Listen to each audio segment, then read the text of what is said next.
Alright, so here's how my truck runs after it's been running for about 60 seconds. Oh, not 60 seconds, maybe about 3 minutes. Alright, from dead stop, around the corner,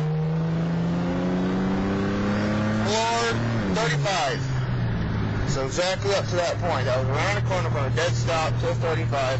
Truck sounded pretty good. I'll slow down a little bit and hit the gas again just so you can hear how it sounds.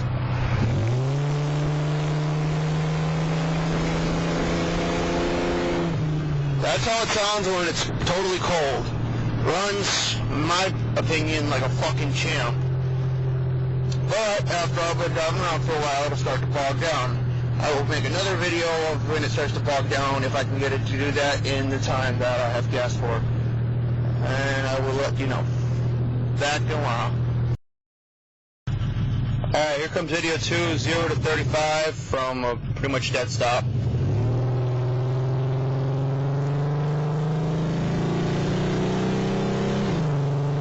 35. As I see him, it seems like it took a little longer. Around the corner, Ford 35.